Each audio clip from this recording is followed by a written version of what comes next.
Online ಗೇಮಿನಲ್ಲಿ ಹಣ ಕಟ್ಟಿ loss ಆಗಿ ನಷ್ಟವಾಗಿ ಅನೇಕ ಯುವಕರು ಕುಟುಂಬಗಳು ಬೀದಿ ಪಾಲಾಗಿದ್ದಾವೆ. ಜತೆಗೆ ಅನೇಕರು ಆತ್ಮಹತ್ಯೆಯ ಹಾದಿಯನ್ನ ಕೂಡ ತುಳಿದಿದ್ದಾರೆ. ಈ ಕುರಿತಂತೆ ನಮ್ಮ 80 ನ್ಯೂಸ್ ಕನ್ನಡ ವಾಹಿನಿಯಲ್ಲಿ ಸವಿವರವಾಗಿ ಸುದ್ದಿಯನ್ನ ಕೂಡ ಪ್ರಸಾರ ಮಾಡಿದ್ದು, ಕೇಂದ್ರ ಅಥವಾ ರಾಜ್ಯ ಸರ್ಕಾರ ಯಾವುದಾದರೂ ಒಂದು ಸರ್ಕಾರ ಈ ಕುರಿತಂತೆ ಆದಷ್ಟು ಬೇಗ ಕ್ರಮವನ್ನ ತೆಗೆದುಕೊಳ್ಬೇಕು ಅನ್ನುವಂತಹ ನಿಟ್ಟಿನಲ್ಲಿ ಈ ಸುದ್ದಿಯನ್ನ ಪ್ರಸಾರ ಮಾಡಿದ್ವಿ. ಸದ್ಯಕ್ಕೆ ಈ ಸುದ್ದಿಯ ಪ್ರಸಾರವಾದಂತಹ ಬಳಿಕವಾಗಿ ಕೊನೆಗೂ ಆನ್ಲೈನ್ ಗೇಮಿಂಗ್ ಮಸೂದೆಗೆ ರಾಷ್ಟ್ರಪತಿ ದ್ರೌಪದಿ ಮುರ್ಮು ಅನುಮೋದನೆಯನ್ನ ಕೊಟ್ಟಿದ್ದಾರೆ. ಎಸ್, ಆನ್ಲೈನ್ ಗೇಮಿಂಗ್ ಪ್ರಚಾರ ಮತ್ತು ನಿಯಂತ್ರಣ ಮಸೂದೆ 2025 ದ್ರೌಪದಿ ಮುರ್ಮು ಅನುಮೋದಿಸಿದ್ದಾರೆ. ಅವರ ಒಪ್ಪಿಗೆಯನ್ನ ಪಡೆದ ನಂತರ ಆನ್ಲೈನ್ ಗೇಮಿಂಗ್ ಮಸೂದೆ ಅಧಿಕೃತವಾಗಿ ಕಾನೂನಾಗಿ ಮಾರ್ಪಟ್ಟಿದೆ. ಈ ವಾರದ ಆರಂಭದಲ್ಲಿ ಸಂಸತ್ನಲ್ಲಿ ಈ ಶಾಸನವನ್ನ ಮಂಡಿಸಲಾಗಿತ್ತು.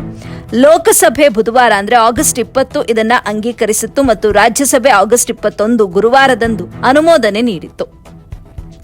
ಆಗಸ್ಟ್ 22ರಂದು ಶಾಸನವಾಗಿ ಇದು ಮಾರ್ಪಟ್ಟಿದೆ.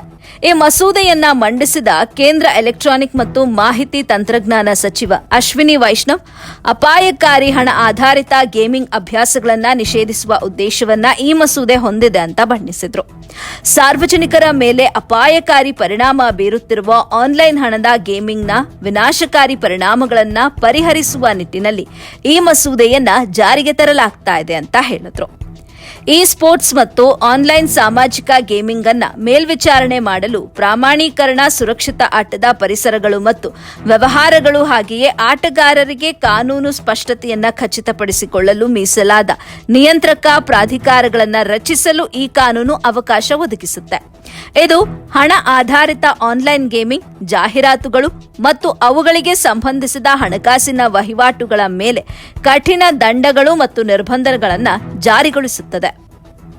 ಈ ಕಾನೂನು ಎಲ್ಲಾ ಆನ್ಲೈನ್ ಮನಿ ಗೇಮಿಂಗ್ ಸೇವೆಗಳನ್ನು ನಿಷೇಧಿಸುತ್ತದೆ. ತಪ್ಪಿತಸ್ಥರಿಗೆ 3 ವರ್ಷಗಳವರೆಗೆ ಜೈಲು ಶಿಕ್ಷೆ ಮತ್ತು 1 ಕೋಟಿವರೆಗೆ ದಂಡ ವಿಧಿಸುತ್ತೆ.